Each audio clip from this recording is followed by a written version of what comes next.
Hello everyone. आप सब अच्छे होंगे, ये मैं आशा करती हूँ। तो आज हम लोग बात करने वाले हैं द ग्रीन बेरर घोस्ट के बारे में, जो कि कहानी है वेस्ट वर्जीनिया की ग्रीन बेरर काउंटी की। मतलब एक जगह है ग्रीन बेरर जो कि वेस्ट वर्जीनिया में है, यूनाइटेड स्टेट्स ऑफ अमेरिका। तो ये कहानी 126 साल पुरानी है। तो जोना सिर्फ 23 साल की थी जब वो टाउन पे किसी काम के लिए जाती है, और उसकी मुलाकात वहाँ पे हो जाती है एरास्मस नाम के बंदे से, जो कि उस समय 35 साल का था। जोना से 12 साल तो बड़ा ही होगा, 12 साल बड़ा था, है ना। तो दोनों की मुलाकात होती है। एरास्मस के जो एरास्मस अच्छा दिखता था, टॉल था, उसकी ब्लू आइज थी, डार्क हेयर थे। तो दोनों को ही पहली नज़र पे प्यार हो जाता है, और दोनों शादी कर लेते हैं। 1 हफ्ते बाद ही दोनों आई थिंक शादी भी कर लेते हैं। तो दोनों शादी करके एरास्मस की यहाँ पे ग्रीन बैरर में नया नया आया होता है, तो उसकी एक शॉप होती है, ब्लैक स्मिथ शॉप, जिसमें वो हॉर्स शू बनाते हैं। हॉर्स शू, उसको लोहे को पिघला के जो हॉर्स शू बनाते हैं, वो काम था उसका। तो दोनों की शादी हो जाती है, दोनों सेटल भी हो जाते हैं। उसका घर, जो एरास्मस का घर था, वो उसके शॉप्स के पास में ही था, तो वहाँ पे दोनों रहने लगते हैं। तो इस चीज़ से जो जोना की मम्मी थी वो खुश नहीं थी। उसका, जोना की मम्मी का नाम है मैरी जेन। तो वो खुश नहीं थी। वो खुश इसलिए नहीं थी क्योंकि दोनों के एज गैप बहुत ज़्यादा था दोनों का। खैर, इस कारण जोना काफ़ी ज़्यादा स्टबर्न लड़की थी, वो किसी का सुनती नहीं थी। तो वो, उसको शादी करना था, तो एरास्मस से उसने शादी कर ली। तो हाँ, 3 महीने बाद 23 जैन 1897 को, 1897 की बात है, शाम के समय एरास्मस अपना, जो कि आग जला के वो अपने हॉर्स शू का ही काम कर रहा होता है। तो उसको पता होता है कि रात हो जाएगी, काफ़ी लेट हो जाएगा। तो वो अपने ही शॉप में काम करने वाले हेल्पर बॉय को बुलाता है। वो भेजता है कि जाके घर पे जोना को देख लो, क्योंकि उसका घर पास ही में था। तो वो हेल्पर बॉय को भेजता है कि जोना को एक बार चेक कर लो कि वो ठीक है या नहीं है, क्योंकि जोना प्रेग्नेंट होती है, जो कि सिर्फ एरास्मस और जोना को ही पता होता है कि जोना प्रेग्नेंट है, जो कि वो लोग किसी को नहीं बताते हैं। तो वो अपने हेल्पर बॉय को वहाँ भेजता है कि एक बार चेक कर लो, जोना को कुछ सामान वगैरह तो नहीं चाहिए मार्केट वगैरह से। तो हेल्पर बॉय जाता है चेक करने को। ठीक है, तो हेल्पर बॉय वहाँ पहुँच, और हाँ, एरास्मस ये भी बोलता है हेल्पर बॉय को कि उस रात उसको लेट हो जाएगा, क्योंकि वो एक नया हॉर्स शू बना रहा है। तो उसको घर जाने में लेट हो जाएगा, इस कारण वो भेजता है उस बताने के लिए कि एक बार इन्फॉर्म कर दो जोना को कि मैं लेट हो जाऊँगा। तो हेल्पर बॉय जाता है, वो देखता है कि घर की लाइट्स वगैरह सब ऑफ है। लाइट्स तो नहीं हुआ करती थी उस टाइम पे, तो लैंप्स वगैरह घर के सारे ऑफ थे। वो काफ़ी देर आवाज़ भी देता है जोना को, पर वो कुछ अंदर से जवाब नहीं आता है उसको। तो वो, और उसको थोड़ा सा अनयूजुअल लगता है कि ऐसे कैसे है। तो फिर वो अंदर जाके थोड़ा सा देखता है घर पे। तो वो देखता है कि कोई तो दिख नहीं रहा है, कोई आवाज़ नहीं आ रही है। फिर वो स्टेयर्स के पास जाता है। स्टेयर्स के पास वो देखता है कि जोना लेटी हुई है, परपेंडिकुलर टू द स्टेयर्स। उसका पैर जो कि स्टेयर्स के ऊपर है, और ऐसा लग रहा है जैसे वो सो रही है, चेस्ट पे एक हाथ रख के सो रही है। तो वो पास जाके उसको आवाज़ देता है, जोना जोना, पर वो कुछ आंसर नहीं करती। तब वो एकदम ज़्यादा उसको करीब से देखता है, गौर से देखता है कि उसका चेस्ट वगैरह हिल नहीं रहा है, वो ऐसी पड़ी है पेल टाइप। तो उसको थोड़ा सा लगता है कि शायद वो मर चुकी है। तो वो बाहर जाता है डरे हुए, और बाहर जाके सीधा, उसका घर भी पास में होता है, अपनी मम्मी को बताता है ऐसे ऐसे बात है। तो उसकी मम्मी बोलती है, ठीक है बेटा, तुम जाके एरास्मस को एक बार बता दो, मैं तब तक डॉक्टर को कॉल करती हूँ। तो इस तरह से डॉक्टर भी आते हैं, एरास्मस भी आता है। एरास्मस अपनी वाइफ को देखता है। वो वाइफ का सर पकड़ के, मतलब सिराने से पकड़ लेता है अपनी वाइफ को, और रोता है, काफ़ी ज़्यादा रोता है वो। उसके बाल को भी सहलाता है, और वो काफ़ी ज़्यादा दुखी होता है कि क्या हो गया उसकी वाइफ के साथ। फिर उसके बाद डॉक्टर उसको काफ़ी समझाते हैं कि हमें एग्ज़ामिन करने दो।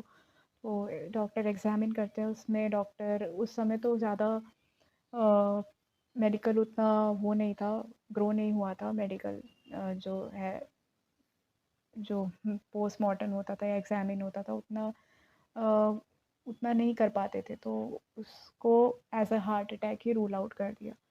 बट थोड़ी देर बाद जब एरास्मिस ने बताया कि शी वॉज़ प्रेग्नेंट, तो फिर उसमें उन्होंने ये कंक्लूजन निकाला कि शायद प्रेगनेंसी के कोई कॉम्प्लिकेशंस के कारण वो फेंट होके शायद उनकी डेथ हो गई है। तो इस तरह से एरास्मस तो काफ़ी ज़्यादा दुखी था, वो काफ़ी ज़्यादा रो रहा था। तो फिर उसी टाइम फिर ये कंक्लूड हो गया, डॉक्टर ने कंक्लूड कर दिया कि वो प्रेगनेंसी कॉम्प्लिकेशन के कारण ही गुज़र गए हैं। तो फिर उनका फ्यूनरल कंडक्ट कराया गया। फ्यूनरल कंडक्ट कराते समय सब थे, गाँव वाले सब थे, एरास्मस भी था, ज़ोना को जब दफनाया जा रहा था उसकी माँ भी थी।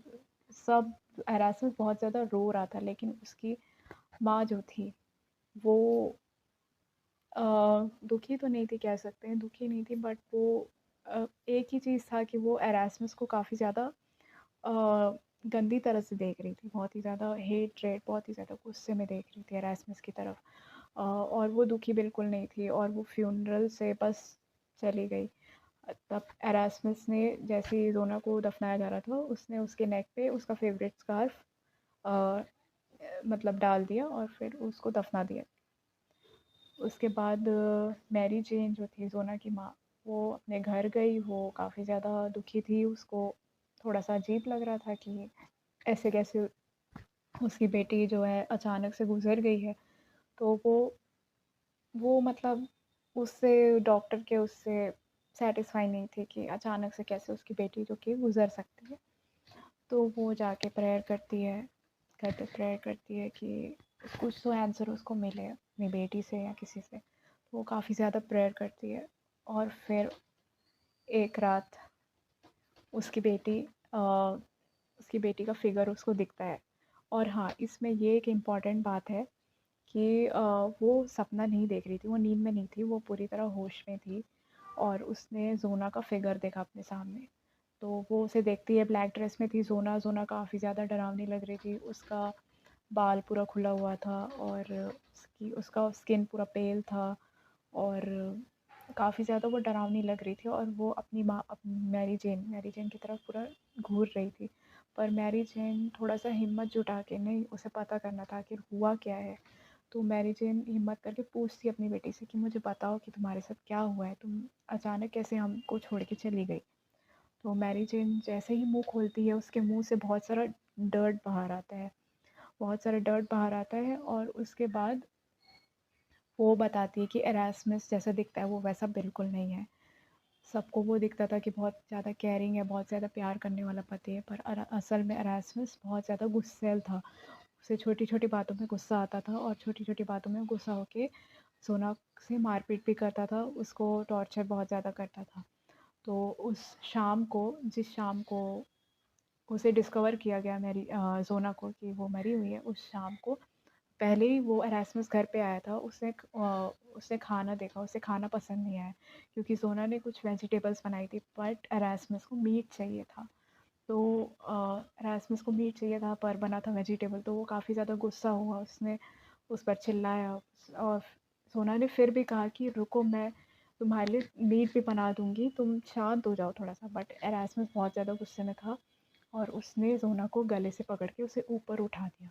ऊपर उठाया और उसी टाइम करेक्ट ज़ोना भी जब जिस समय वो अपनी माँ को ये सब बता रही थी, वो उस समय भी हवा में ऊपर उठने लगी। जैसे कि वो उस जो इंसिडेंट को रिलीव कर रही है, फिर से उसके सामने वो सब आ रहा है। तो वो जैसे ही हवा में उठने लगी, वैसे ही उसका जो नेक से बहुत ज़ोर से आवाज़ आई, मतलब फ्रैक्चर टाइप की। तो बस इतना हुआ, उसके बाद वो उसका फिगर गायब हो गया। तो उसकी माँ जो थी, उसे सब कुछ पता चल चुका था, वो काफ़ी ज़्यादा रो रही थी, काफ़ी ज़्यादा दुखी थी, काफ़ी ज़्यादा एक्सॉस्टेड थी क्योंकि ठीक है, अभी तक तो उसको पता नहीं था कि क्या हुआ है, लेकिन जब उसको उसी की बेटी ने बताया कि क्या हुआ है, तो ऑब्वियसली वो काफ़ी दुखी होगी, काफ़ी ज़्यादा रो रही थी। तो नेक्स्ट मॉर्निंग वो उठ के इमीडिएटली जाती है वहाँ के नियर बाय पुलिस स्टेशन जो भी होगा, वहाँ जाके बताती है ऐसा-ऐसा हुआ है। तो पहले तो उन लोग उसका भरोसा नहीं करते हैं, पहले तो वो सोचते हैं कि शायद उसकी माँ थोड़ी-सी डिस्टर्ब है, उसकी डेथ से, अचानक डेथ हुई है। बट जब वो पूरी स्टोरी बताती है तो वो लोग ठीक बोलते हैं कि उतना यकीन तो नहीं करते हैं उसके ऊपर, बट वो लोग कहते हैं कि ठीक है, हम लोग बॉडी को फिर से निकाल के हम लोग री-एग्ज़ामिन ज़रूर कर सकते हैं। तो वो लोग पास ही में डॉक्टर जो था उसको बुलाते हैं, फिर से बॉडी को निकालते हैं। बॉडी को निकालने के बाद बॉडी अभी तक ख़राब नहीं हुई थी, क्योंकि ज़्यादा टाइम नहीं हुआ था मतलब उनसे बरी किए हुए, और वो उतना ज़्यादा डिकम्पोज़ नहीं हुई थी, क्योंकि काफ़ी वहाँ का वेदर काफ़ी ठंडा था, इस कारण वो सही सलामत थी बॉडी। तो उसे निकालते हैं, उसे एग्ज़ामिन करते हैं, और सरप्राइज़िंगली डॉक्टर जब उसे देखते हैं तो वही निकलता है, उसके नेक के अराउंड में पूरे मार्क्स थे। और डॉक्टर उस समय याद भी करते हैं कि जब वो एग्ज़ामिन कर रहे थे, एरास्मस उनको एग्ज़ामिन नहीं करने दे रहा था। वो नेक को पकड़ के बाल से कवर कर रहा था, एंड एज़ प्रेज़ेंट कर रहा था कि वो काफ़ी ज़्यादा दुखी है, काफ़ी ज़्यादा रो रहा है डॉक्टर को, लेकिन उसके नेक के अराउंड नहीं आने दे रहा था डॉक्टर को, और इस कारण डॉक्टर भी अच्छी तरह से एग्ज़ामिन नहीं कर पाए थे उस समय। तो फिंगरप्रिंट्स मिलते हैं, सब कुछ मिलता है वहाँ पे। तो इस तरह से पता चलता है कि एरास्मस ने ही मारा है। एरास्मस को तुरंत गिरफ़्तार कर लिया जाता है, उसे तुरंत कोर्ट में नेक्स्ट डे हाज़िर किया जाता है, जिसमें वो गिल्टी घोषित किया जाता है उसे, और उसे लाइफ़ इन प्रिज़न की सज़ा मिलती है, जिसमें मैरी जेन जो है, जोना की माँ है, वो स्टैंड पे खड़ी होती है, और वो पूरा हर चीज़ बताती है, जो-जो उसके साथ हुआ है, जो-जो, और उसे सपने में कैसे दिखी थी, किस तरह जोना ने उसे बताया कि उसे किस तरह मारा गया, वो सब कुछ बताती है। तो उस आधार के बेसिस पे एरास्मस को सज़ा दी जाती है। तो एरास्मस का चैप्टर ख़त्म, justice is served. But Erasmus 3 साल बाद, जेल में रहने के 3 साल बाद ही एरास्मस की मिस्टीरियस इलनेस के कारण डेथ हो जाती है। ओके, तो ये थी एरास्मस की कहानी, लेकिन जोना एरास्मस की पहली वाइफ़ नहीं थी। एरास्मस की 2 शादी और हो चुकी थी, जिसमें फर्स्ट वाइफ़ जो थी, उसे छोड़ चुकी थी, क्योंकि उसका अब्यूसिव नेचर था इस कारण, और सेकंड वाइफ़ की भी मिस्टीरियस तरीके से डेथ हो गई थी, क्योंकि, और उसका रीज़न उसने ये बताया था कि वो चिमनी वगैरह को साफ़ कर रहे थे, और एक ब्रिक उसकी सेकंड वाइफ़ के सिर पे लग के डेथ हो गई थी। और उस समय उतना कोई ज़्यादा मेडिकल एनहांसमेंट तो नहीं हुआ था, ज़्यादा मेडिकली उतना स्ट्रॉन्ग नहीं था कि पोस्टमार्टम हो, कुछ पता चले, इतना कोई देखता नहीं था, और जो स्टोरीज़ उनको बताई जाती थी उसी पे वो लोग बिलीव कर लेते थे, और उसी को उन लोग फाइनल समझते थे। तो ये थी एरास्मस की कहानी, और जोना हीस्टर की कहानी। Jonah Hister, right?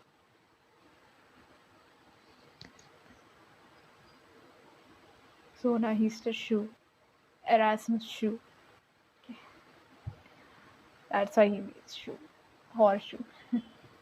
तो कैसी लगी आपको ये स्टोरी? मुझे तो सुन के पहली बार बहुत ज़्यादा, मतलब मैं भूत पर तो उतना विश्वास नहीं करती हूँ, बट हाँ, ये स्टोरी सुन के मुझे थोड़ा-सा लगा था कि हाँ, भूत होते होंगे।